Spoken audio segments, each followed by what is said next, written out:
Para ma-achieve ang healthy lifestyle at goal patungong fitness ay hindi talaga mawawala sa diet ang pagkain ng mga veggies. Tama ka dyan, kabayan James. Matanong ko lang, ang mga kinakain nating healthy veggies and healthy crops, paano nga ba ito kinukultivate o sinasaka ng mga kababayan nating farmers from farm to table? Maghahatid sa atin ang balita ngayon sa agrikultura na si John at Miko mula Inang Cavite. John, paano nga ba napapatubo or nakukultivate ng mga ating magsasaka ang mga gulay na hinahatid natin sa ating hapagkainan?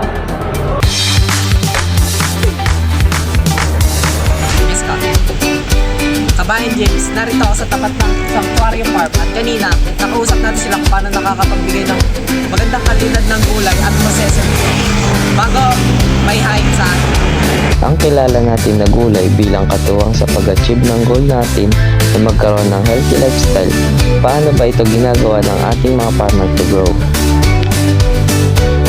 Paano po ba yung proseso ng pagpapatubo dito sa lettuce? Tsaka kung paano po sinasaka yung lettuce? Ang unang-una, naghahanap kami ng mga magagandang seeds na pwede naming ipunla o meron kami nursery dito na pwede naming gamiting area para sa pagpupunla.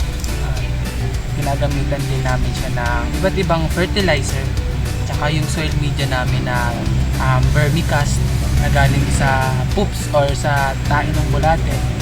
Tapos itinatransplant po namin siya to nursery hanggang dito sa field.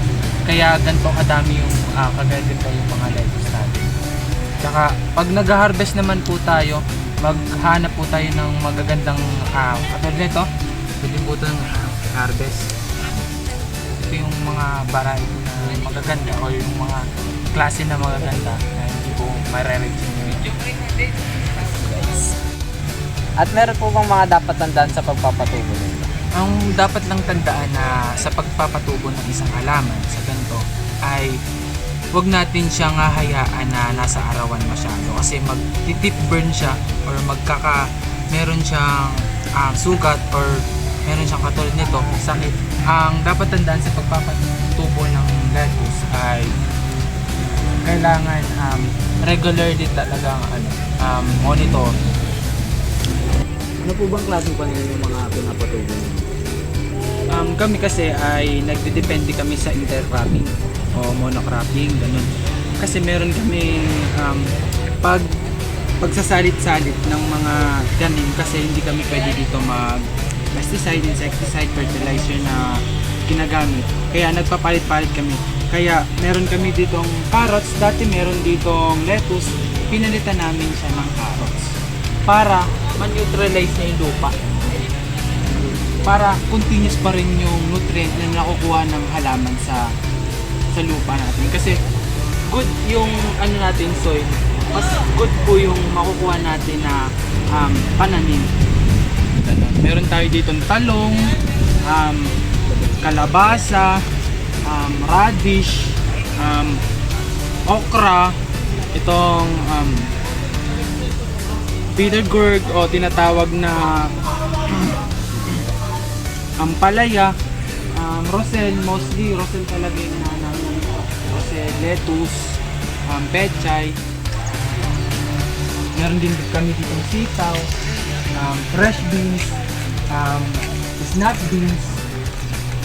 Tapos meron din kami dito mga herbs katulad nitong tarragon,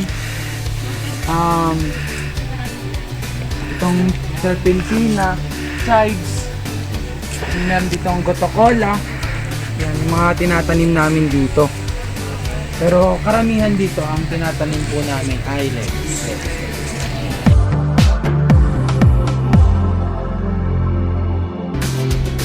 At marami nga silang pinapalaking gulay dito. Kabilang na ang mga pechay, lettuce, talong at marami pang iba. Each person should consume at least this following to maintain a balanced meal. One of them syempre, veggies or greens natin sa plates. At least 50% and kasama na rin ang protein na 20%. Sa greens naman natin or pinaka-staple na pagkain natin na mga Pilipino na kakarami ay kanin na nagko-contain ng 25% na carbohydrates. Ano po ba mga dapat natin tandaan pag nagsimula tayo ng isang farm? So, sa pagsisimula po sa isang farm, marami po tayong kinukonsidera. Sa una po ay kailangan po natin secure po muna yung lugar natin. Panigurado po dapat na meron po kayong peace and order. So, kailangan po natin secure kung ang lupa nyo po ay inyo po. So, secure nyo po yung fence nyo. Next po natin na pagkatapos po nun, yung resources nyo po. Ano po ba ang tia-target nyo po itanim? Kung ang mga available po ba sa area nyo o yung mga high value crops. Then, next nyo po na i-secure pagkatapos po na malaman kung ano po yung next na tatargetin nyo. Kailangan nyo pong set up po yung farm nyo kung may available po ba na water, na mga necessity nyo po na kailangan sa mismong farm. So kung balak mo magtayo ng isang farm, kailangan mong alamin kung gano'n na ba kalaki yung capital na kailangan mo, ano yung mga kailangan mong gamitin para sa pagtatayo ng farm. Kung gusto mo mas simple lang, kung ang gusto mo ba ay organic, kung gusto mo ba ay commercial, o ang gusto mo ba ay pang livestock yung gagamitin mo. So usually kapag nag-start tayo ng isang farm, kinukonsidera talaga natin kung ano yung pagdadalahan mo ng mga gulay mo. Kasi kung wala namang bibili ng gulay mo, o wala ka namang maaambag din sa community mo, ang mangyayari lang din nun ay masasayang yung mga pinaghirapan. Ang pag-harvest ng crops ay hindi lamang sa pagtatanim at pagsasaka nito. Dito, inaalagaan din ng mga gulay para makapag-produce ng magandang kalidad ng Babalita sa'yo, James. Maraming salamat Miko at Jan mula sa Indang Cavite. Saludo talaga dapat tayo sa ating mga magsasaka dahil sila ang naghahatid sa atin ng mga gulay na ating kinakain sa ating hapagkainan. Ako si James, nagbabalita.